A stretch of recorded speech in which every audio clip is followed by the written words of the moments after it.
Good morning, everyone. I am Sira Chandu. And I'm Sanolala. And we are here right now in Point-a-Pierre for the latest edition of A Day in the Life of. So, for decades, Point-a-Pierre has been synonymous with the energy industry and the Point-a-Pierre refinery. But of course, the Point-a-Pierre refinery was shut down last year, and this is now an area in transition. The residents and the business persons here are trying to cope with that change because the refinery, its operations, and Petro-Trin have long been an integral part of this community. From what we understand, the company contributed directly to a number of community activities.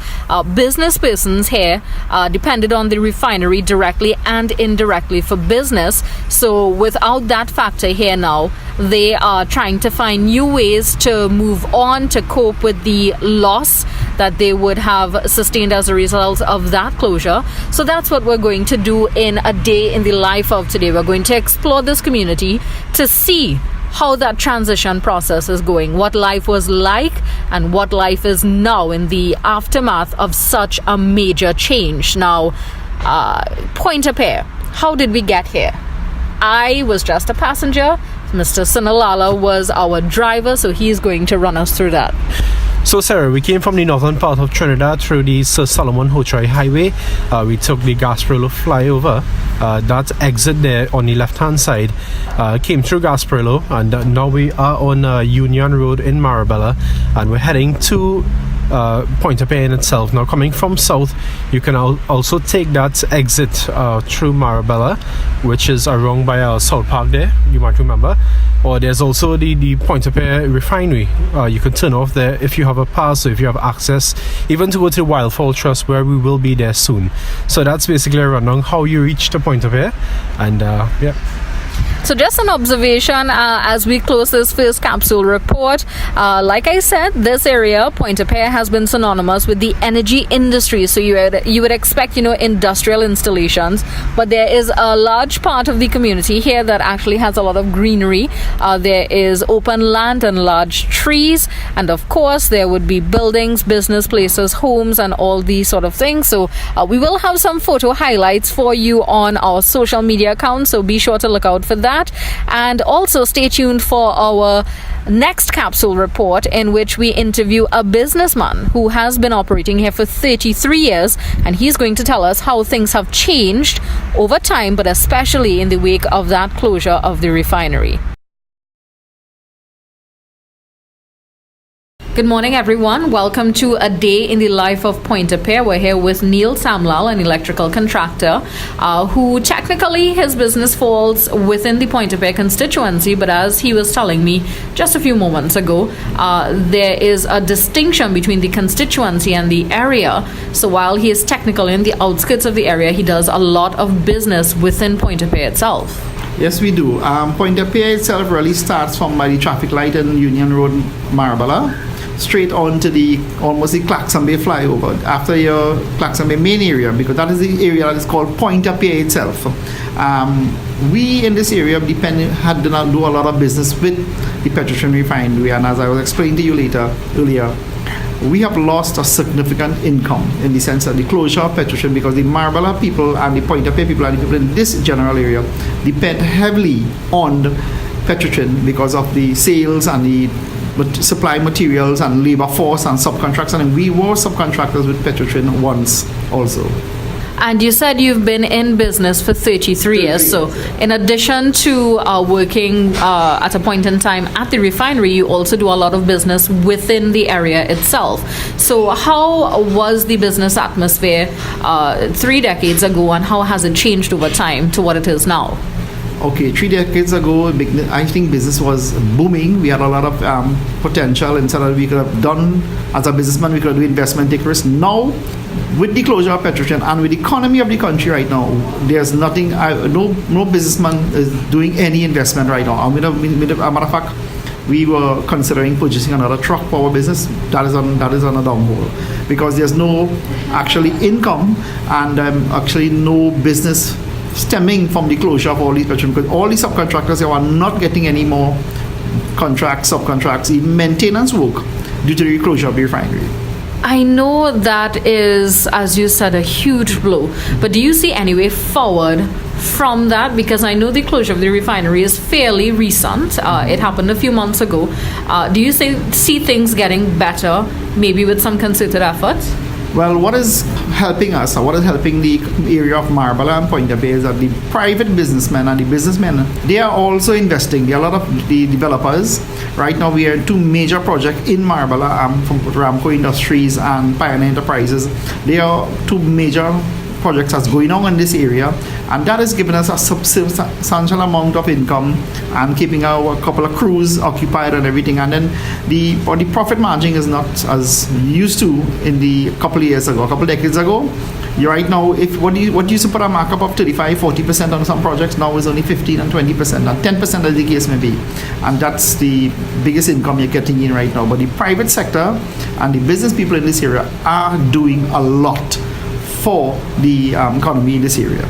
So it's basically that they're trying to help the area get out of this rut that it seems to be falling in, I should say, because of that major development, because it is a major development. Also, you do live in the area. You have been living here for a while now.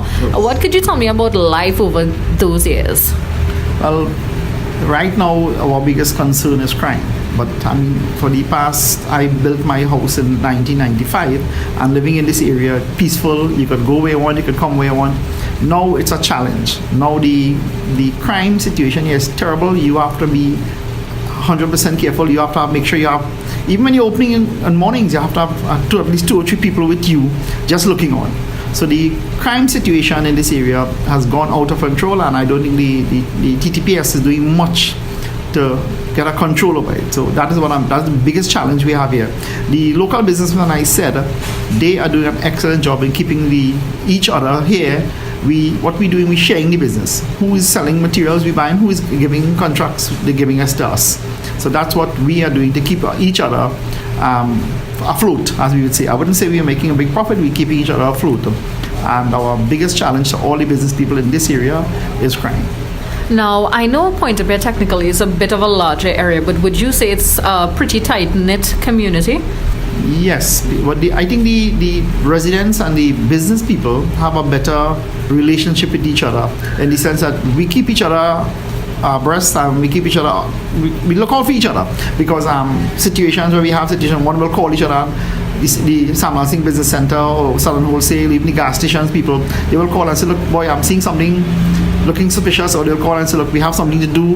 And that is what we do. We keep our tight knit, we have each other phone numbers, we have a lot of communication. We try to meet with each other at least once per month to discuss what's going on and things. We are trying to get back the Marbella Businessmen Association back in group, but Kurt Samuel Singh and Michael Samuel Singh are trying to revive that project. So right now we are working on that. Okay, so thank you so much, Mr. Neil Samlal of Samlal's Electrical Services, right here in Marbella, technically the outskirts of the area known as Point-a-Pierre, but in the Point-a-Pierre constituency. Thank you so much, sir. And we'll be back in just a few again with another capsule for a day in the life of Point-a-Pierre.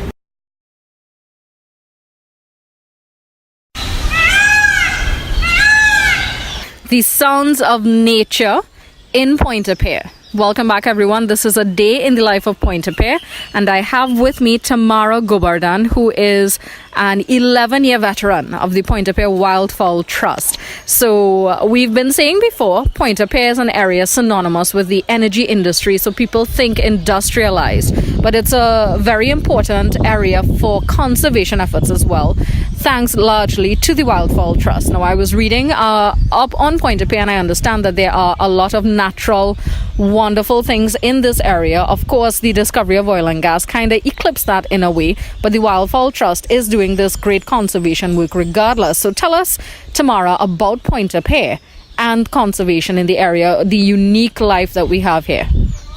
So good morning to all of the listeners. The Wildfowl Trust is very uniquely situated, and yes, it's an oil and gas area, and we found a way to make both the environment and the industry coexist. What we do at the Wildfowl Trust is that we breed locally endangered ducks and birds for release.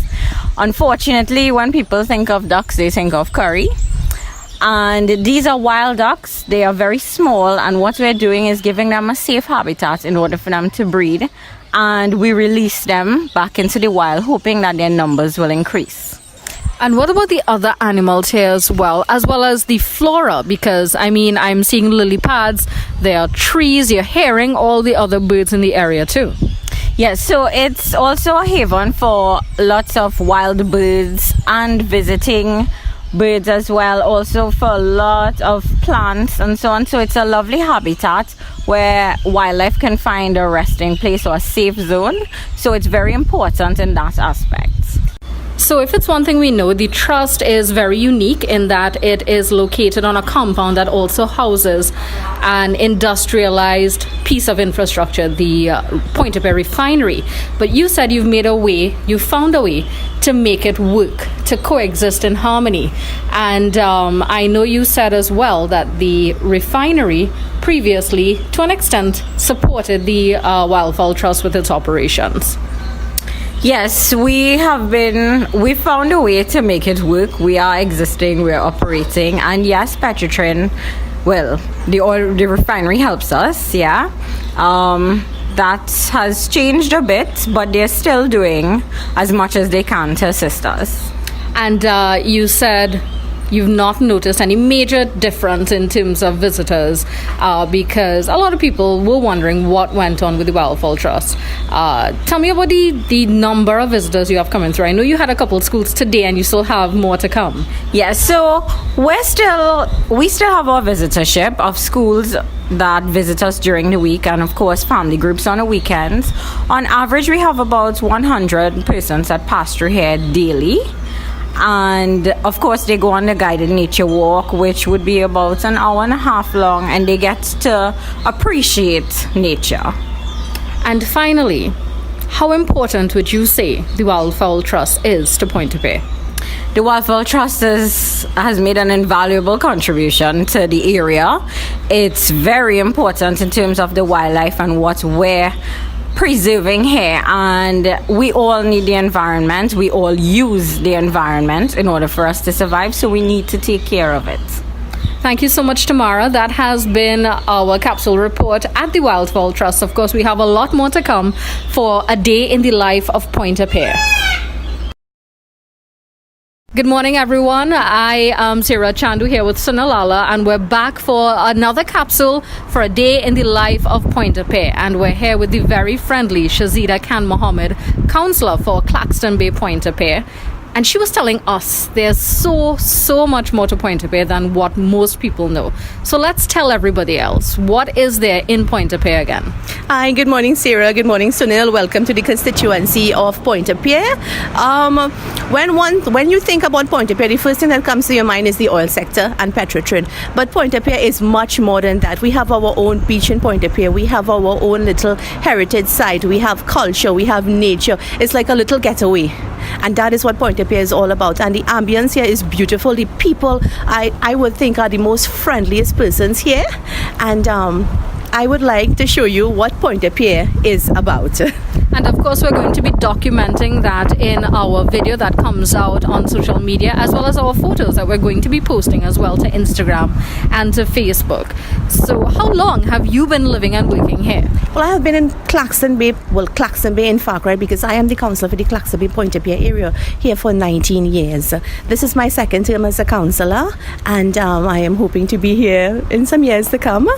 Over the years, we have had some transition from more like poverty-stricken, from dirt roads, from earthen box drains to paved roads, to box drains, in fact.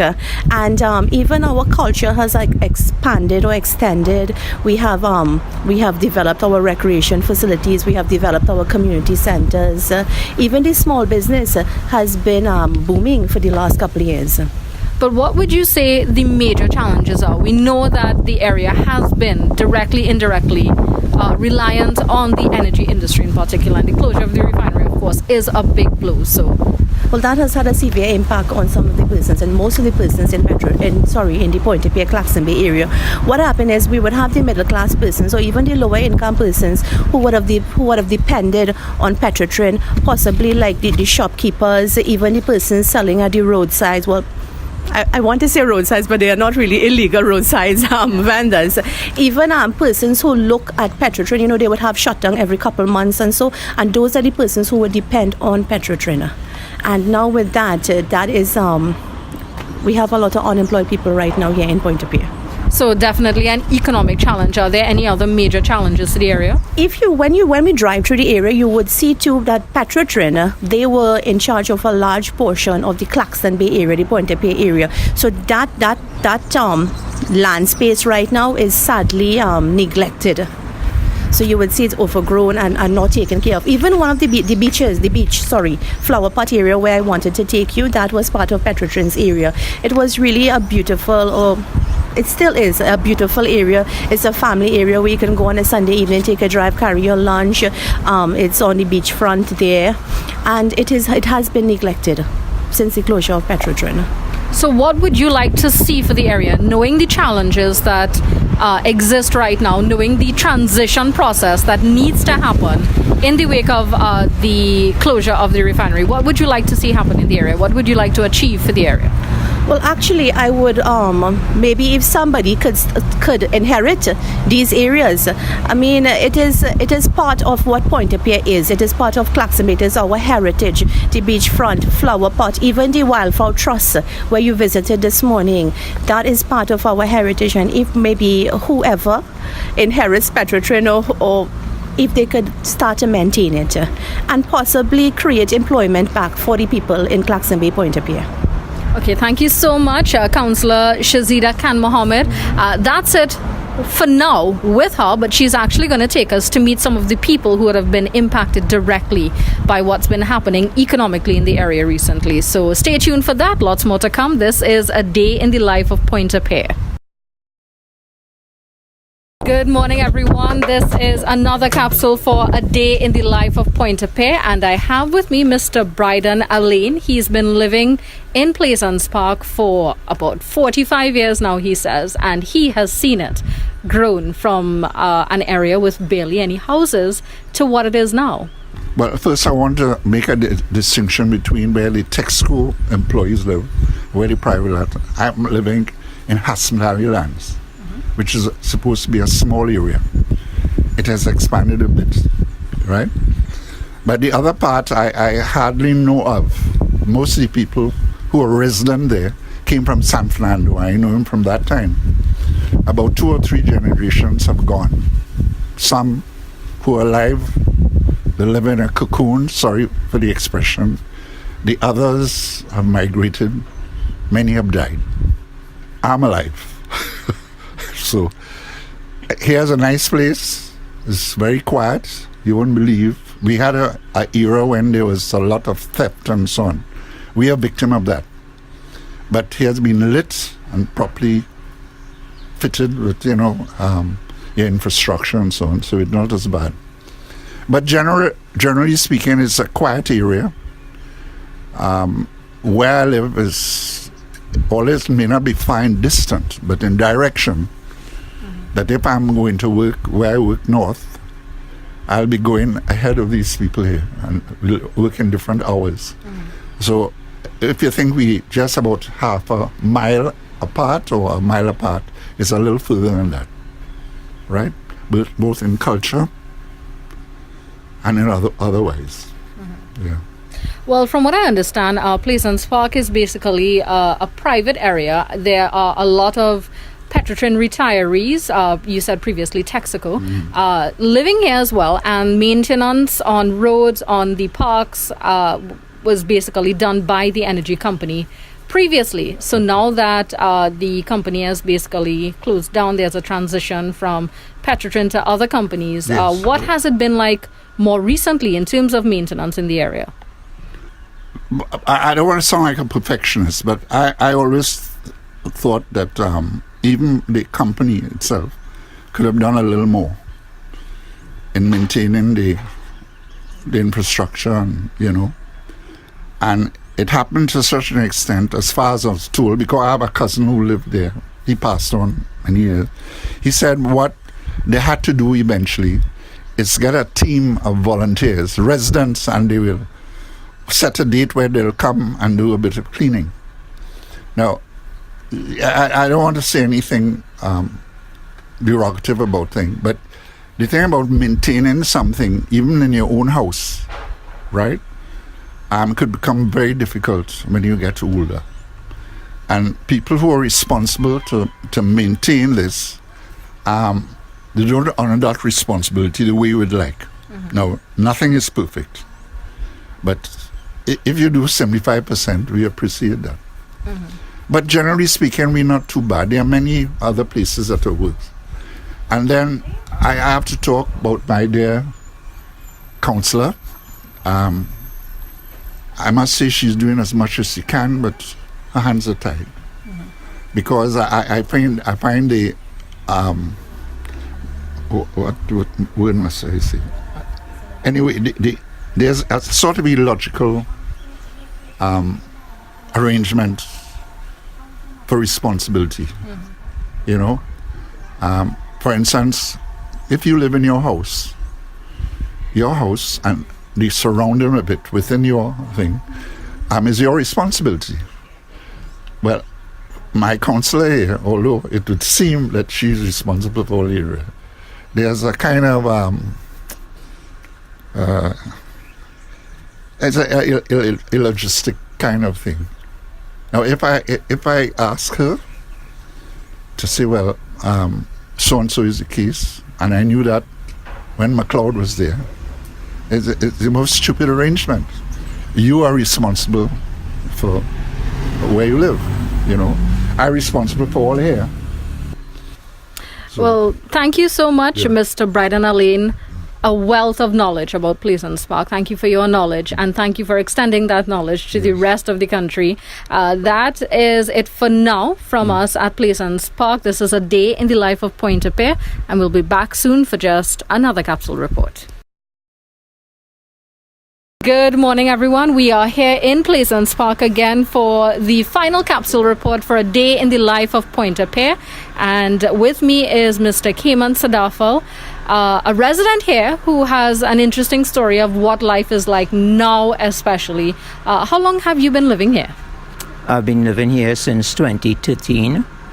Okay, when I retired in 2012, I came across here in 2013. Okay, and I've been here ever since. That's in Hasmatali Lands, Pleasance Village. Okay, things were going good. Our pension is going. We are able to live by it a bit. Okay, and with the advent of Petrotrin closing, right, the most important aspect, which is very important, is the health aspect. And the medical facility, naturally, with all of Petrotrin going, that was closed down also. So we have now to face, like everybody else, or the majority of the people in Trinidad, the medical people outside, the doctors, the pharmacies, and I don't have to tell you, but as you know, the price of good drugs, authentic drugs, it's real up in the sky, right? The drugs are expensive. The doctors try their best to keep down their costs, but again, they have to live also. So that's the main thing. We have been greatly affected by the medical plan, with the closure of Petrotrin, And I am of the opinion there was another way to go with Petrotrin and its closure. It didn't have to be so harsh and oppressive, and put a lot of people, including retirees, on the breadline too, You must go around a little more and inquire from people and drive around the area on an evening or during the day and see how Marbella is now as what it used to be.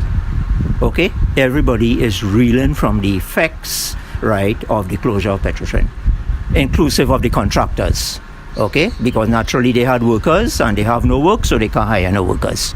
And I realized with maintenance in the area, we passed some huge potholes in certain spots, and the recreation ground is, the grass is not too high, but it's not, as I heard, the way it used to be. So Yes. I know that a lot of the maintenance was done by Petrotrin, and now that is all in limbo because the regional corporation technically does not have this area under its purview to be able to address some of the issues. As far as I know, I can't speak for Plaisance Park now and the condition of the grass there. But when Texaco was here, it used to be maintained, right? And Trentok took over. And then, okay, as far as I know, the local, not the regional corporation, but the word before that, they used to maintain the play field by cutting it and make sure it is up to standard for people to carry out their activities on it. Okay, now I'm hearing differently. It was never handed over to the regional corporation. So I don't know who is in charge of it, right? As regards the maintenance of the areas here, the road areas, the road verges, right, you have the CPEP people coming around. Okay, and they try to do a good job as best as they could, right? Sometimes they cut the grass and they leave it there. I have to call councillor to ask her, let somebody come and pick it up and all this sort of thing. Okay. And finally, could you tell me what a typical day is like in the community?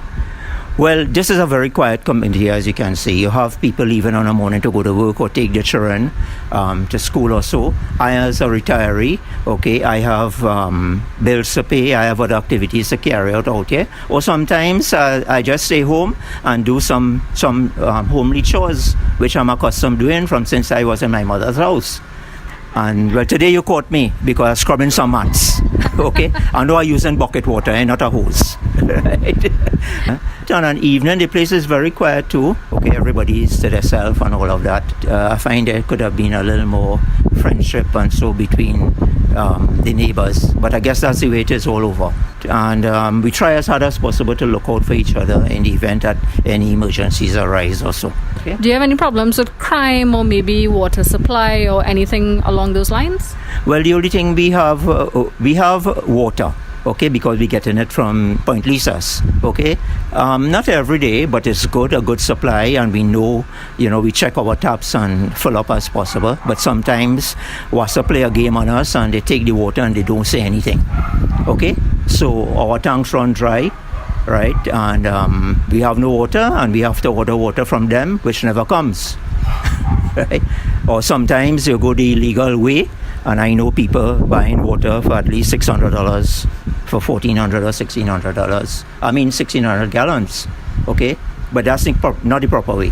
So I really don't get into that. Okay, well, thank you so very much for that little snapshot into life here in Plaisance Park. And that's it for Sunil and myself, Cyril, from Point-a-Pierre. This has been a day in the life of Point-a-Pierre. Of course, be sure to look out for those photos on social media as well as our video. Thank you so very much, everyone.